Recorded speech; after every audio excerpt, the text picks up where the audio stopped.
This isn't any regular heat. This is nuclear heat. Live from the 93.7 The Ticket studios in the heart of Lincoln, America. Bringing you the latest from the Square Circle on 93.7 The Ticket and theticketfm.com. Here is your host, Jake Bockelman.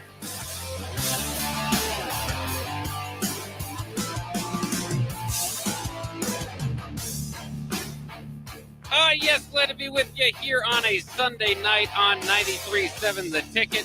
We've got plenty to talk about in the world of WWE wrestling. We got Lincolnites knocking on the glass window, seeing us here in the studio. As usual, I am Jake Bachman, joined by my partner in crime, my tag team partner, Augie Pena. Augie, how has the wrestling been for you lately? It was good. Turn your mic on. Oh, no, yeah, that's fine. It's good. It's good on there, and we got to see Hulk Hogan in real life, too. So That's right, we did. That was, didn't get to interact with him, but got to see him up close, and that was pretty cool. So that kind of makes it above average, wrestling week. Yeah, it was a good wrestling week to see Hulk. I mean, he's got different reasons for people not to like him over the years, but it's still Hulk Hogan. He's still an icon. So he did show up in Lincoln. He's selling his new beer, Real American Beer. I suppose you can kind of give your your review on that. You got a few cases. What'd you think? Yeah, it's not bad. I mean, it tastes like a beer, nothing special, nothing bad about it. So, I was okay with that because sometimes they try to go a little too crazy with it, but no, I was fine with it. And everybody that's tried it, I think, says the exact same thing. So the cans are really cool. That's what they are. That's what I really like about it too. And like I said, it's just really cool to see him. What we were just a few feet away from him, so that was pretty cool. Were you surprised? I mean, he's 71 years old. But I think some people from pictures and thoughts that I've heard back is that he doesn't seem as tall as maybe you thought he would be. I mean, he seemed tall, I think I saw he's 6'7" is what he's listed as.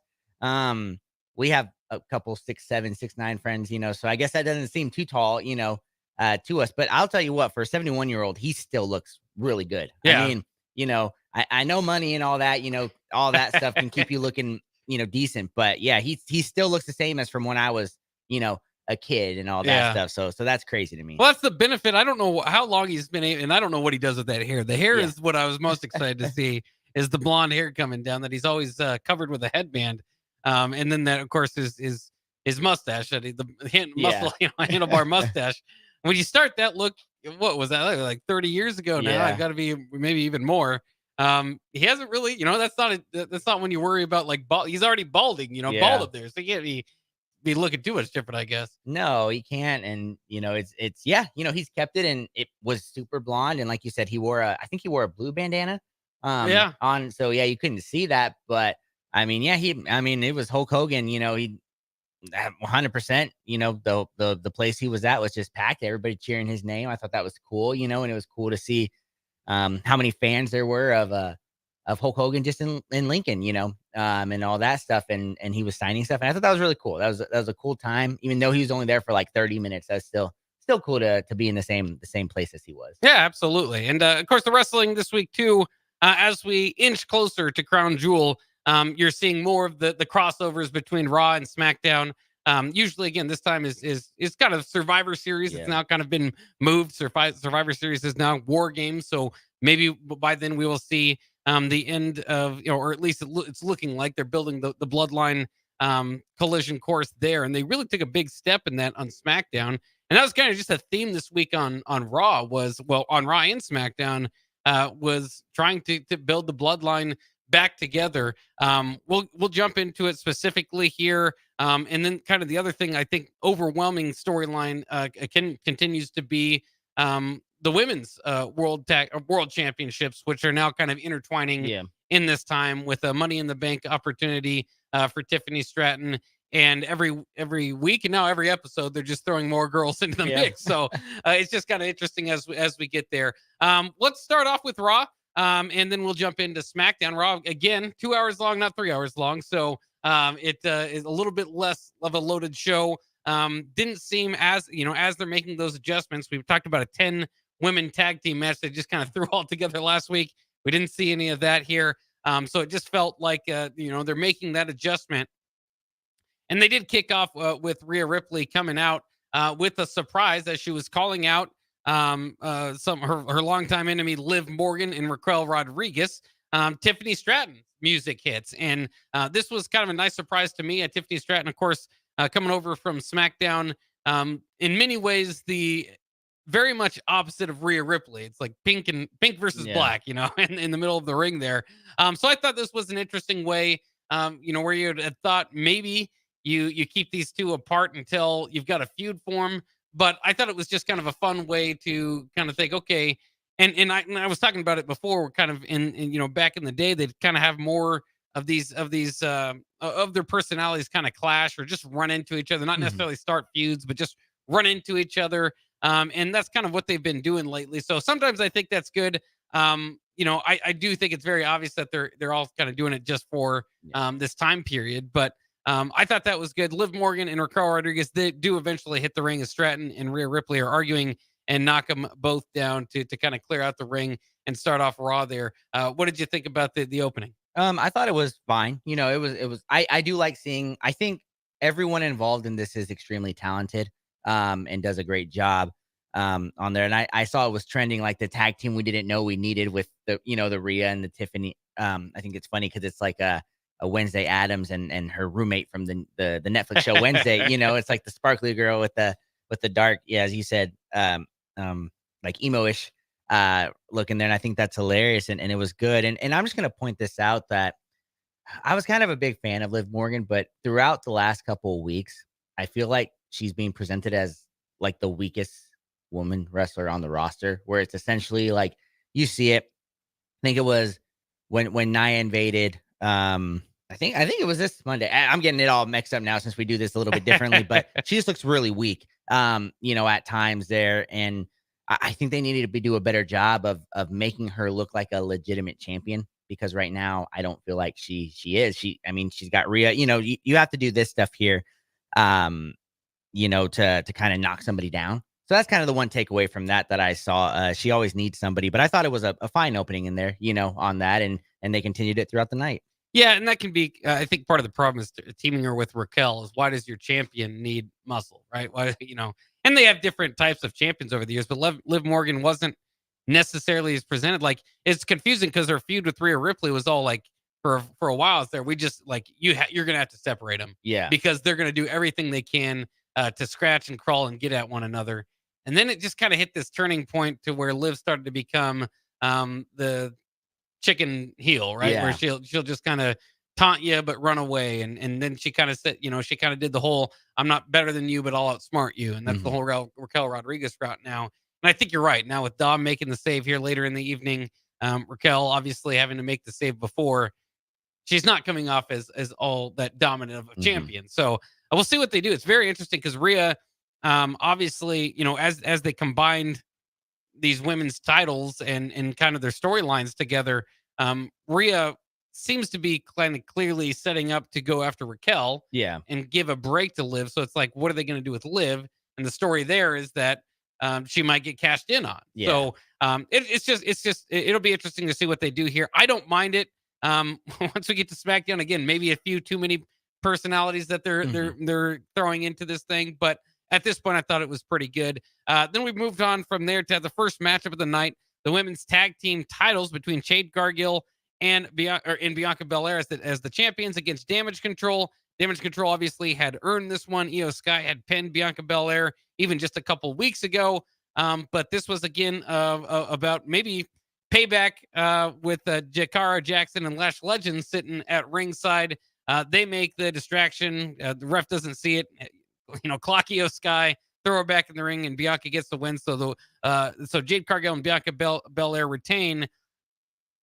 Well, how do you feel like they've presented Jakara Jackson and Lash Legend? I feel like, again, we talked about when they brought them out, in their debut, they had KO come out and kind of, just immediately overshadow them. And I think that hasn't done them a whole lot of favors. It's weird because I don't, they're just kind of known as NXT's. Yeah. It's still NXT personalities here, but they're getting shots at the title. They're mixing it up with Damage Control. How do you feel like they've been presented? I'm not crazy about it. So I'm not super crazy about they lost cleanly on Friday, right? So they had their match against. Yeah. They lost.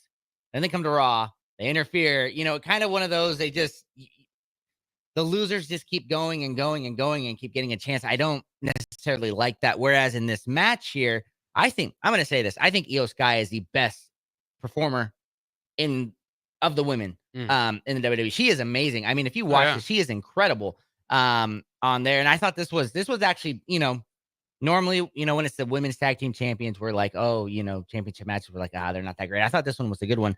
But I didn't like the interference there. I don't think that they're doing them a favor, with this treatment, like as you said, that they're doing here. And it's weird because they're still NXTs, so they're not officially on the main roster. So they're not gonna really, or they shouldn't, upset Jade and Bianca on there. So it's weird. They need to do something a little bit different with that, or either bring them up. It is nice to see new faces, on there. So we kind of talk about the repetitiveness of the same people losing, things like that. But yeah, I mean, when your first debut is interrupted and it's kind of pushed aside, that's not going to be the greatest thing there. But they got time, because I think they'll continue this feud on there, and they'll get a couple more chances at them. Yeah, it's still just kind of hard to tell with the way they're being presented how long they're going to be around. But at least maybe looking to start something with Damage Control, which at least again would be a little bit fresh. Yeah. And we'll see.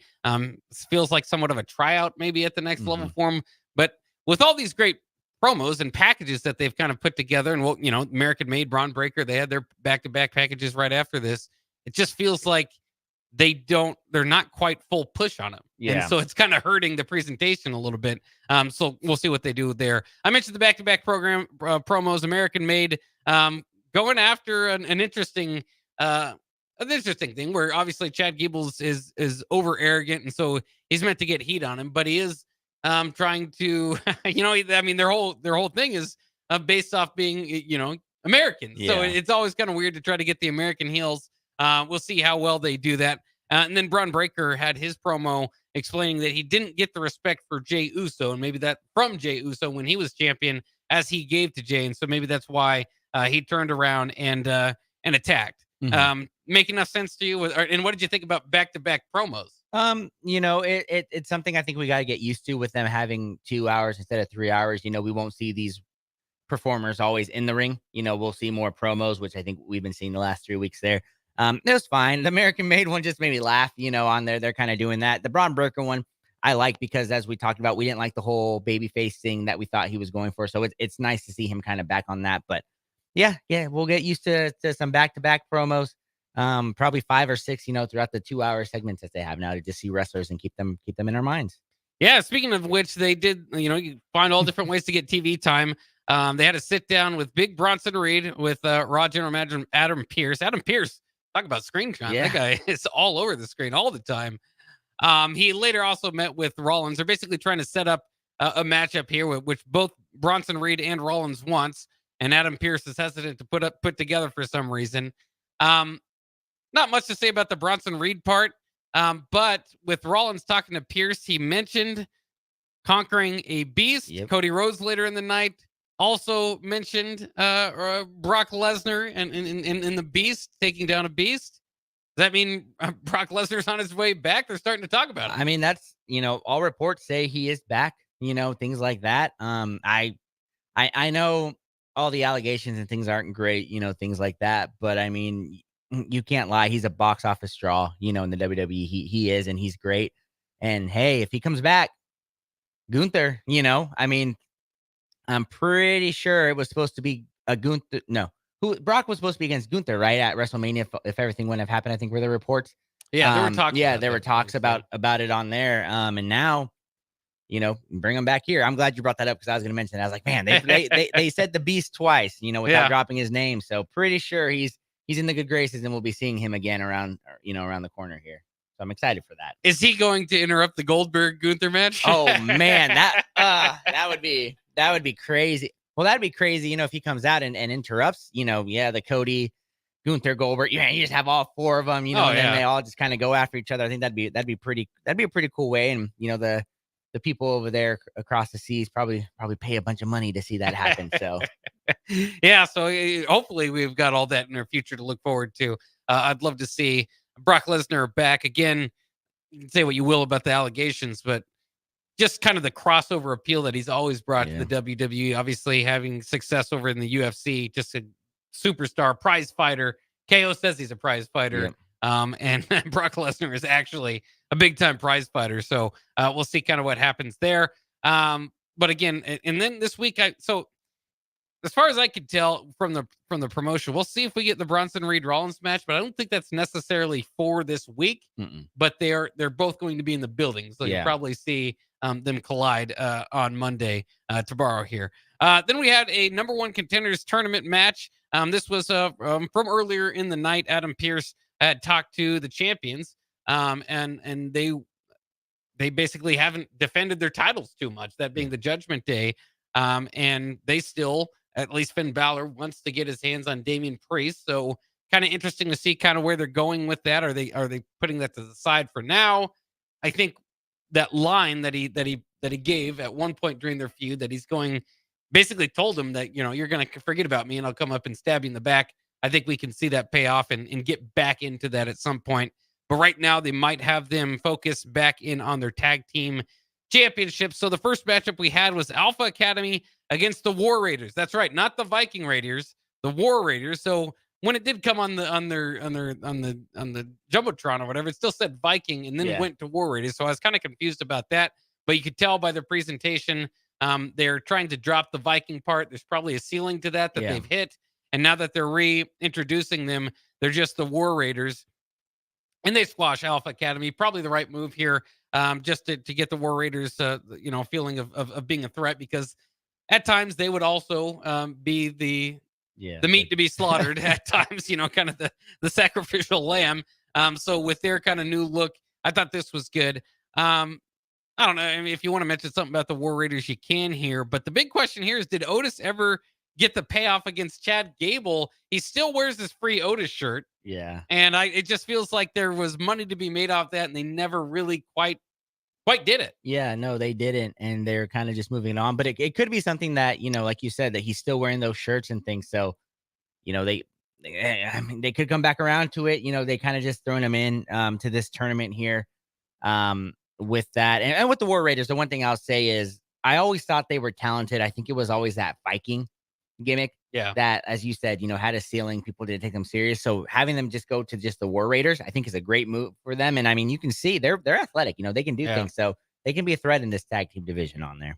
When it was Ivar that, especially like when Eric went away, Ivar got kind of this mini push too, where he was able to kind of show him as a singles competitor.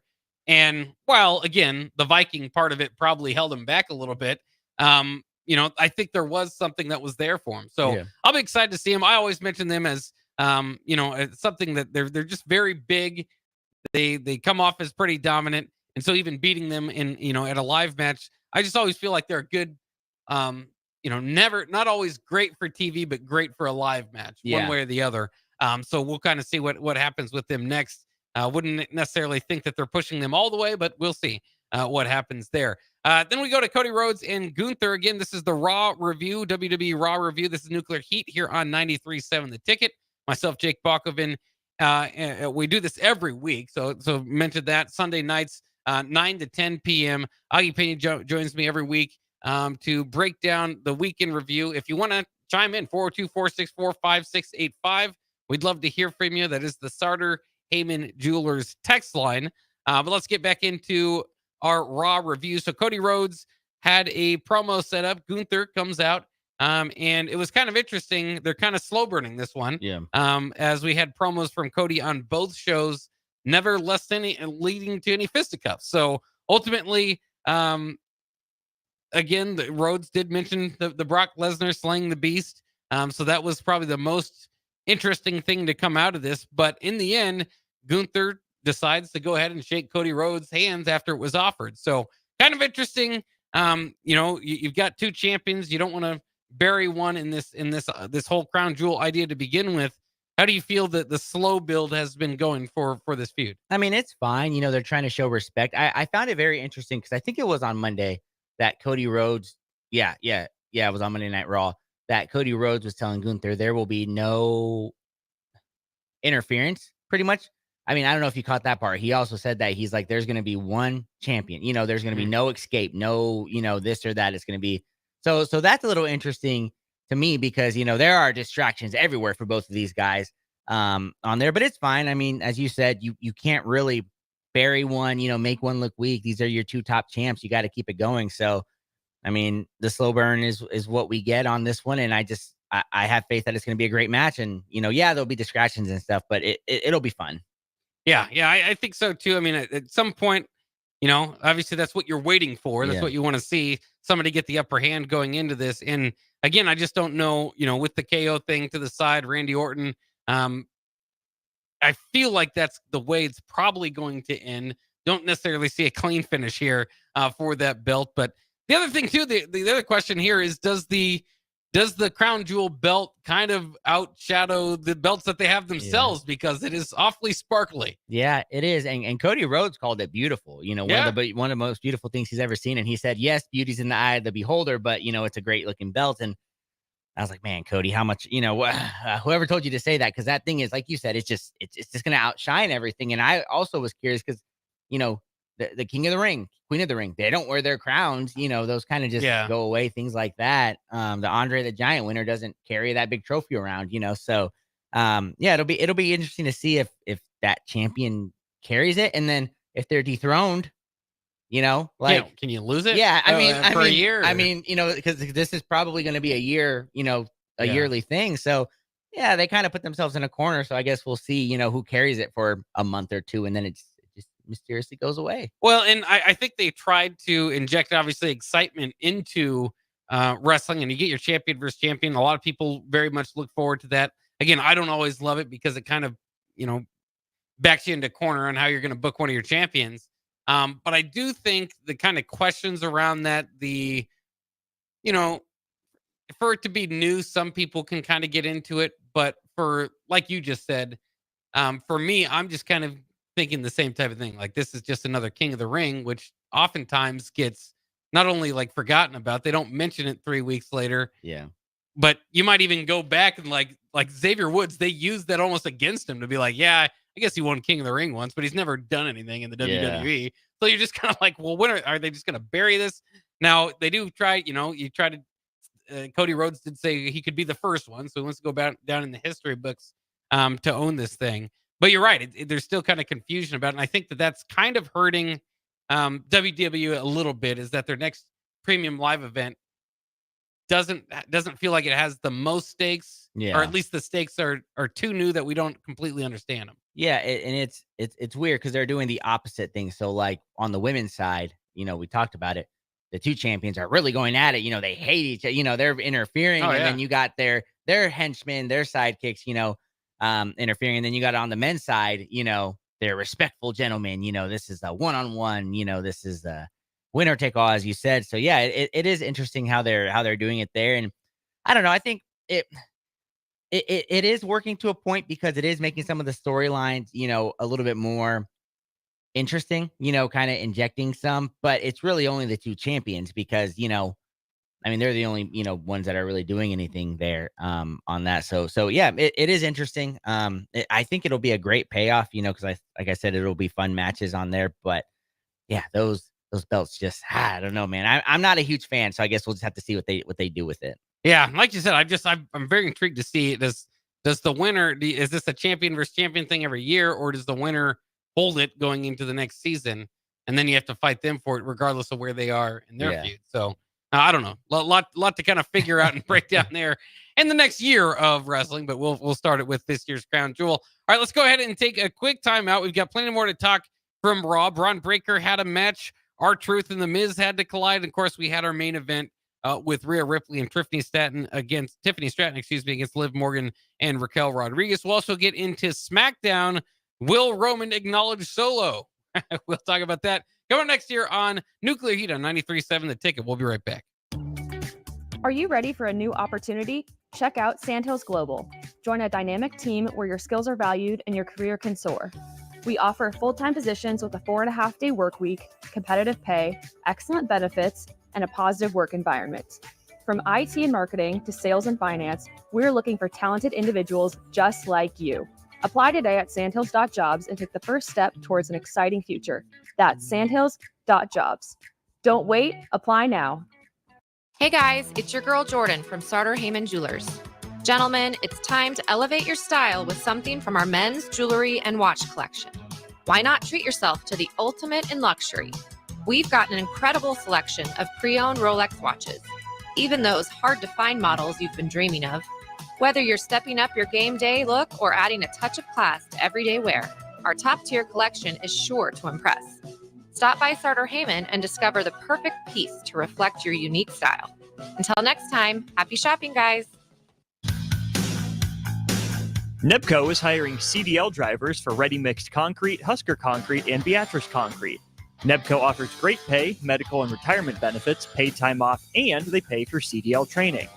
Apply today and start your new career with a $2,500 hiring bonus. From NEBCO's beginning in 1908, it's the employees that have formed the company's solid foundation. Start your career today. Visit nebcoinc.com. That's NEBCOINC.com. General Fire and Safety has been keeping Lincoln businesses and commercial structures safe for more than 50 years. From a simple fire extinguisher to full fire suppression systems, Lincoln has trusted General Fire and Safety to provide top-of-the-line products, installation, and maintenance. If you're starting a new business in a brand new building, call on General Fire and Safety to help you plan a fire safety system that fits the specific needs of your business, employees, and customers. Call General Fire and Safety today at 402-261-0116. Midwest Bank is proud to be your local community bank right here in Lincoln. This is Travis with Midwest Bank, now with 2 branches conveniently serving Lincoln and 8 other locations across Nebraska. We're here to help you with any of your needs. From opening a checking account to buying a home or financing your business, our staff is here for you. Stop in and you might see Shin Daddy himself. Your community, your bank, Midwest Bank. Learn more at midwest.bank, member FDIC. Ryan, with all this red and all these people around, I'm still not seeing the tailgate. Todd Spidell, former body shop owner, terrible driver. We're getting close. Now, did you know with 3 locations in Lincoln and hundreds of years of combined technician experience, we can get Husker fans back on the road even quicker and safer after their tailgate mishaps? Oh, Todd, turn left right here. Left or right? Left, right here. Right? Well, you wait for the tow truck. I'm getting a hot dog. Well, I guess while I'm waiting. All right! Most recommended! Eustace Body Shop! Woohoo! Dude, you should be on American Idol. You really think so? No. Accidents happen, even to Husker fans. If it happens to you, call Eustace Body Shop, where our customers send their friends. The most recommended Eustace Body Shop. That's who we are. Get rid of pesky critters once and for all with Bats to Rats. Their expert team is here to help you reclaim your home. No more sleepless nights caused by crawling critters or flapping wings. Bats to Rats ensures a safe environment for every family member. Check the website at batstorats.com for amazing offers. And if you mention this ad, you'll receive $10 off your initial inspection cost. Call Bats to Rats today at 402-781-8691. That's 402-781-8691. Bats to Rats.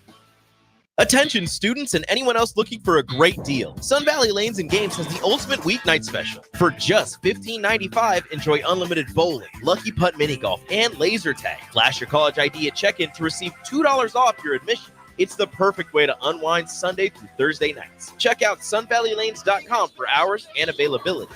Sun Valley Lanes and Games, located at 321 Victory Lane. Lincoln's best place to meet, eat, and compete. Sun Valley.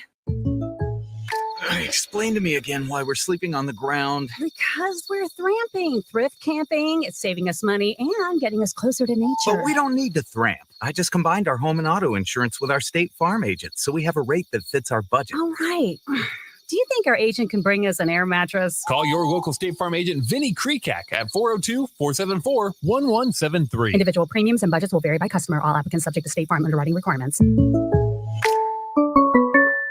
An hour ago, you didn't need a plumber. Now you're in a panic. When life throws you a surprise with a clogged drain, plugged or leaky toilet, broken pipe, leaky faucet or water heater, or a bathroom or kitchen plumbing upgrade, whatever. Just call Bryant Air Conditioning, Heating, Electrical, and Plumbing. 467-1111. Keep that number handy, 467-1111, or go to BryantLincoln.com. Bryant Air Conditioning, Heating, Electrical, and Plumbing. We do whatever it takes.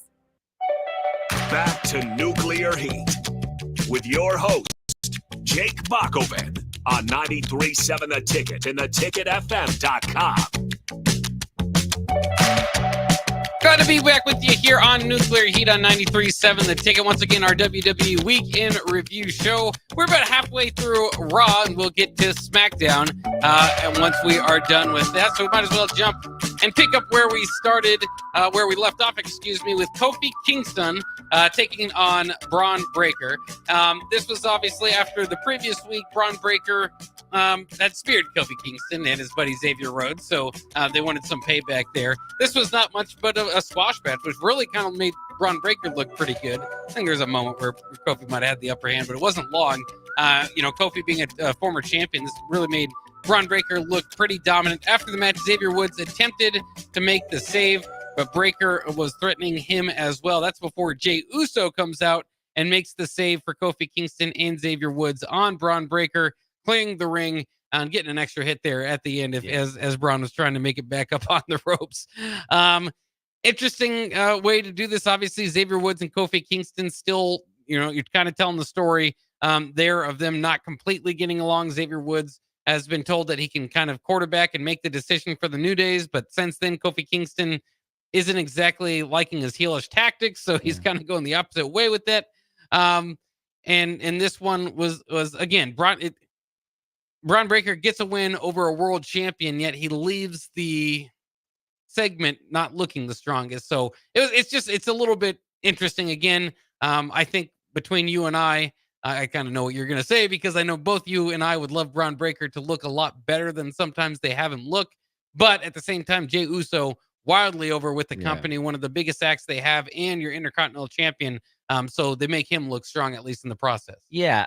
Other than the yeet, which I still can't stand, that Jay's doing there. Other than that, that's pretty much his whole personality. So you can't really say other than I know, but the way that they're booking him, I think has been good. Yeah. I've really enjoyed the Jay growth that he's had recently, and then now combining that with the bloodline, it's kind of got it more interesting on there. But I agree, with this one, I think it's interesting because Braun is somebody that, as we agree on, we want to be pushed to the moon, right? He's got the look, he's got the style, he's got everything that should be a dominant WWE champion on there. But then on the other side, like you said, you have somebody that just kind of got big on, just organically, naturally on there. And Jey Uso and is like you said, one of the hottest in the company. And, now you got them two going off of it. So you got to give each person, kind of the upper hand on this one. So I'm okay with it actually for this one. On that, just because, like I said, Jay's kind of being presented to look this strong, because I think eventually he'll go over to the bloodline. And then, of course, when Braun hopefully really dethrones him, takes the championship, it'll elevate him, and then Jay can still be strong and go to the other bloodline. So I'm fine with it this week. I kind of just I hate what they do to Kofi, though. They made him that great champion, the great story. He gets squashed by Brock Lesnar, in like 30 seconds to take the title away. Never comes close to that again. And I felt like they did that just so that in cases like this, you could say you beat a former world champion on there. And I feel like that's all they're doing. Because as you said, this was essentially a squash match in there for Braun Breaker, who, yes, we want to be pushed that way, but it shouldn't be on a Kofi Kingston, if that makes sense. Well, and I do find it interesting to see what they do with Kofi Kingston and Xavier Woods, just because, sometimes that big breakup between partners is fantastic television. And it can be great for a couple weeks, but then what happens afterwards? Yeah. And that's where I kind of get worried with them.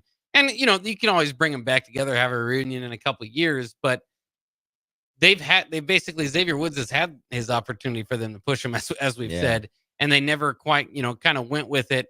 He's good in the ring, but again, his stature, his size is always going to hold him back a little bit. And then Kofi Kingston, he's just about done every gimmick that you could. So you wonder where you would go with him next. And, I wouldn't want him to get lost to like a Shelton Benjamin. Like Shelton Benjamin, when he came back to WWE, I was so excited. I was like, sweet. Maybe they'll finally pay off on what they've messed up for years, not pushing this guy. And he's just completely out of sight, out of mind. Joins a faction once in a while to be the guy that gets beat up. Then I look over on AEW and he looks just as fantastic as he always has. Yep. No, I agree. I see that there. I mean, that's kind of the bad thing. Like you said, outside of King of the Ring, Xavier Woods had essentially nothing, in ring. Because outside of the ring, he's got, he's huge, Video YouTube, games. video games. I think just recently I saw he was doing like an interview with, oh my goodness, what was his name? Tyler, the Prince of Pretty or something. Okay, yeah. I was it Tyler Prince? The guy with the selfies, the selfie gimmick. Yes. I don't. That sounds right. Yeah. I don't know if he's still around the WWE, but they still do stuff together. Okay. Man, it's gonna drive me crazy that I can't remember his name. I can picture his face and the selfies and everything, but I can't remember his name. So he's still there. But Tyler Breeze? I think so. Is that somebody else? I don't know. I don't know. Is that a football? I don't know. It sounds know. like it. We're gonna go with that. Tyler Breeze on that. But and then with Kofi, Kofi's kind of always had his he's done so many gimmicks, and you could say his athleticism, but it seems like that's kind of been going down because he always during the Royal Rumbles has those amazing saves that he does. Yeah. He's botched like the last 3, so he can't even rely on that. They didn't do it this last year. Yeah, they didn't even do it this last year. He wasn't even in it, was he? I think this was like the first. I don't think he was. Or if he was just eliminated without any fanfare, any move. And they're probably because you can't do it anymore, and that's sad to see. But yeah, I agree with you. There would be a nothing, nothing for them afterwards on that. Or on the other hand, the feud could end up like a Jay and Jimmy, where that was a dud at WrestleMania. Right. It's like this big buildup, and now Jimmy and Jay have some, a push behind it and all that stuff. But it took 6 months after the worst match on the WrestleMania card to get there. So you just kind of hope that it doesn't end that way for the New Day. And with Jay, it's fascinating because he is at the top of his singles career, but they waited like a year and a half since he broke up from the Bloodline to do it, and it just seems like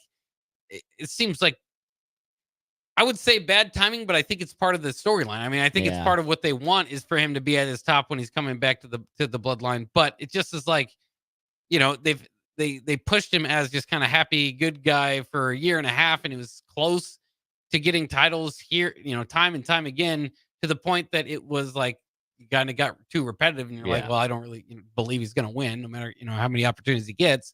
He finally did, and now they need him back for the Bloodline story. Yeah. So it's just kind of weird. I feel like maybe maybe that was their plan, and they feel like this is exactly what they wanted to do. But I feel like they could have capitalized off of his entrance, his popularity earlier, give him a big singles push, and then eventually get back into returning him to the Bloodline.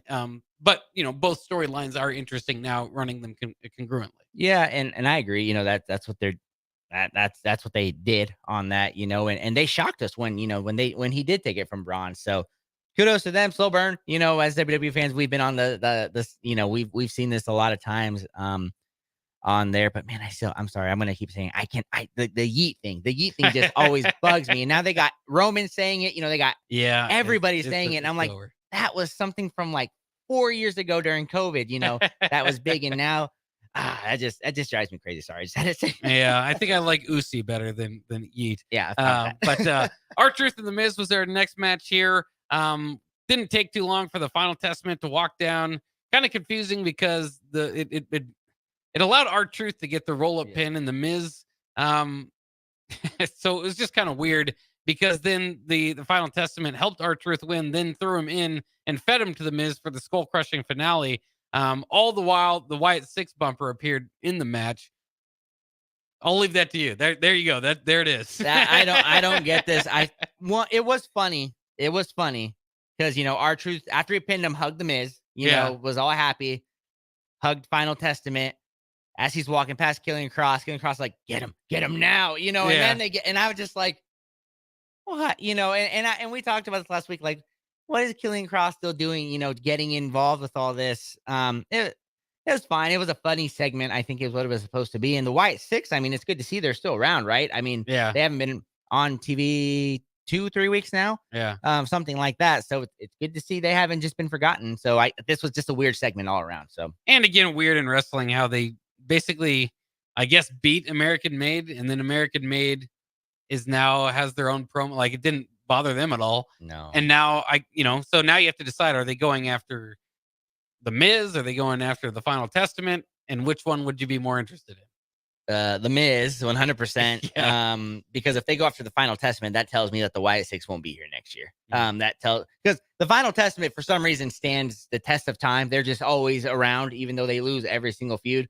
But if you're feuding with them on your second, it's your second feud, Yeah. and that's who you're going against, and you were built as this big giant, scary monster thing. And the worst part is, it's Halloween season. It's spooky season right now. It's October, and the Wyatt Six are nowhere to be found. Right. You would think this would be the time they'd be around. It's that time, and they're not. And if they go into the feud with the Final Testament, that tells me no belief, and they're going to be done here soon. Then we go to Rhea Ripley and Tiffany Stratton against Liv Morgan and Raquel Rodriguez. A lot of star power in the match. Ultimately, Nia Jax interferes, causes a disqualification to the point that Liv Morgan is at some point laid out in the ring, setting up for Tiffany to cash in. She is saved by Dirty Dom. So just kind of a mess here. That's how they closed the show. Again, gets Rhea Ripley, Tiffany Stratton, Nia Jax, Liv Morgan, and Raquel Rodriguez all kind of, going at each other. So I think at least there's interest in it, but it just feels like they're just going to throw them all, and everyone's going to get kind of their upper hand until we see the payoff at the Premium Live event, which is fine because I'm interested in all these characters, and every time you can kind of tease a cash in, you at least get the live audience excited. Yeah, and I thought this was a fun segment, kind of funny segment with Nia, but this goes back to it. Nia just dominated Liv Morgan. This is what I'm saying is Liv has been turned into this, as you said, coward champion, that can't do anything by herself. And that's just not believable from your champion to me. And all there. But I did think it was hilarious when Nia was like looking at Tiffany and was like, hello, cash in. And then Tiffany's like, oh yeah. And then of course Dirty Dom's got to come out. But I'm very curious to see. There's going to be a cash in at Crown Jewel, whether it's on Nia or it's on Liv. I don't think you can go the Liv route because I think her and Rhea Judgment Day has. But at the same time, I would love to see Tiffany Stratton go to Monday Night Raw and then become a victim of the Judgment Day because she took that, Rhea. And we talked about it, but they're kind of looking the path of the Nia Jax. So we'll see, I guess. Yeah, I'm glad they at least got you feeling like she could, go that route, or that would be it. Like that's a logical plan from the heels, and they don't always provide that for you. Yeah. So I'm glad they're kind of teasing that, but ultimately, I think the payoff is Tiffany Stratton pinning Nia Jax for that belt. All right, let's go ahead and take a quick break. We'll be back and we'll review SmackDown from over the weekend and preview a little bit of what we got coming up in WWE this week as well. Coming up next year on Nuclear Heat on 93.7 The Ticket. Sports season, and that means that the school year is back in session and you're planning road trips for Nebraska football games and following your kids around to their different events. Stop telling yourself you'll upgrade your car someday and do it now. Mullen Motors Lot is full of great vehicles to take home so you don't have to worry about your current car struggling through another season. Come check out their lot just north of 48th and Lake and find your next ride. As your fall schedule gets busy, you'll need a reliable way to get to your destinations. Mullen Motors. No taglines, just quality vehicles. Mullen Motors. I'm softball player Jordy Ball, and I'm proud of my Nebraska roots, and I'm proud to be back home. And at Midwest Bank, they're proud to be your local community bank. They believe in family first, taking initiative, showing integrity, and rolling up their sleeves to support their local communities. They treat everyone like family, no matter where you're from. Whether you walk into a branch in York, Lincoln, Norfolk, or Pierce, you know you're going to be welcomed with a smile. Your community, your bank, Midwest Bank. Looking for a place to relax and unwind after a busy day? Cigars Lounge at 8th and Q in the Haymarket is the perfect place to enjoy good company, a cocktail, and of course a cigar. Visit Cigars Lounge on Tuesdays for Top Shelf Tuesday and enjoy 50% off select spirits. Cigars Lounge offers Perdomo, San Cristobal, Rock Patel, and more of the top stogie brands that you know and love. But that's not all. If you mention this ad between noon and 5 p.m., you'll receive 15% off your entire tab just by mentioning the ticket. Check out Cigars Lounge today at 8th and Q in the Haymarket. All right, Rico, let's do the final checklist before we head out. We have a lot of people coming to the tailgate today. I'm ready. Burgers? Check. Chips? Check. Icy cold beer? Check. Except this one. I'm forgetting something. Wait a second. Where's the Führer's cheese spread? I can't stop eating it. Rico, relax. I always pack extra. It's the biggest hit of the tailgate.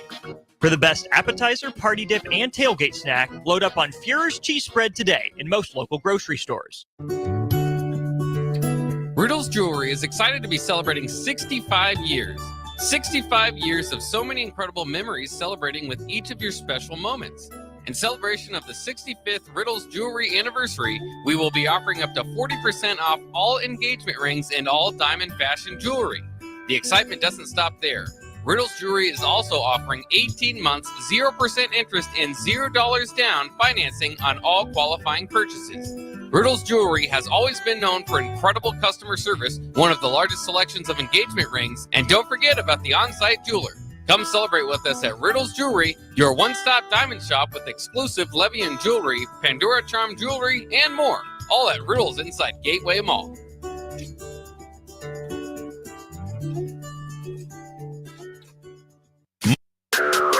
Back to Nuclear Heat with your host, Jake Bakoven, on 93.7 The Ticket and theticketfm.com.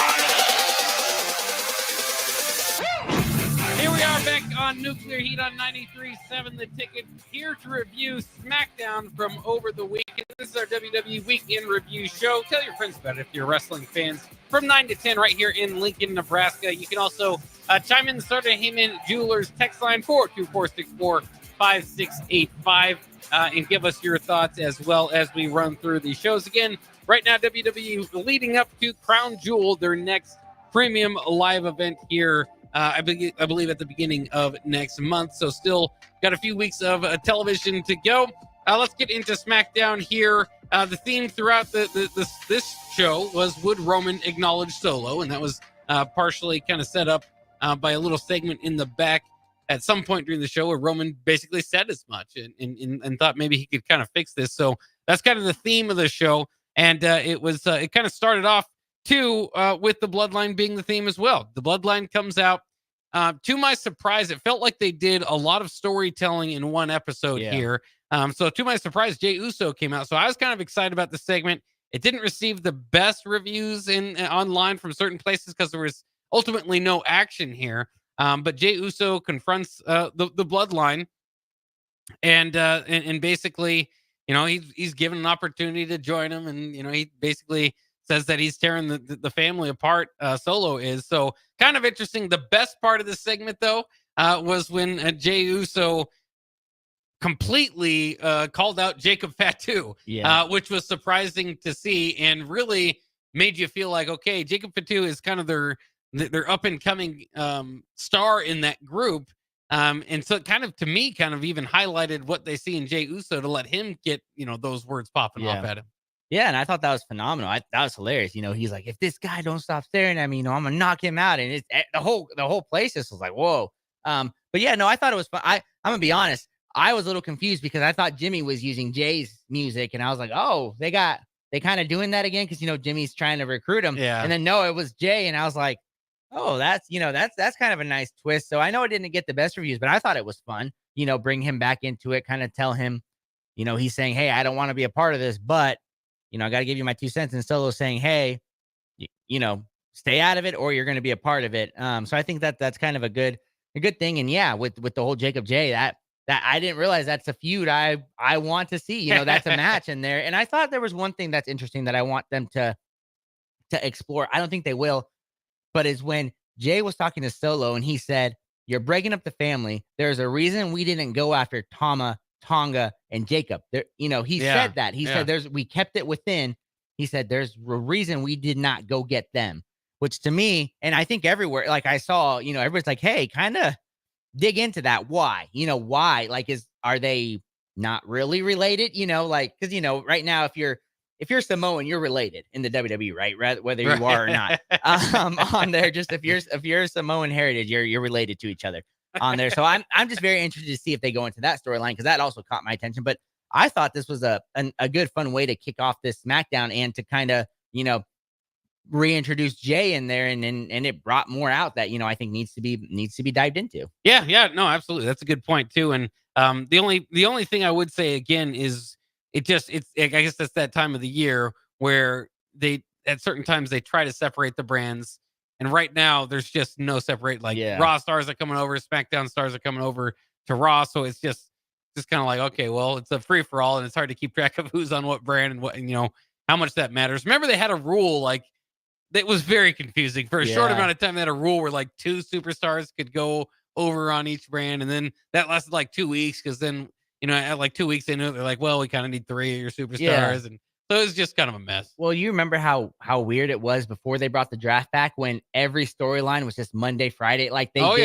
Yeah. It was just the same superstars. The story just continued. It was just one long, it was Raw, SmackDown, but it's just one long storyline for everybody. Yeah. And, it would be the same thing event, but it reminded me of that, and that's kind of what I'm getting back to. And I'm like, then I remember the draft doesn't really matter either because, they don't separate by brand, but they confuse us with some of these, but on there. But like I said, I thought it was kind of fun to see this at the beginning. I thought it was really good too. I know just some people just wanted to see more action out of it, but I thought teasing the action was good enough. We moved on from there to Pretty Deadly against DIY against the Street Profits. So this was the 3 tag teams going at it. And whoever was the winner of this was going to kind of set up down the line to get a shot at the tag team titles.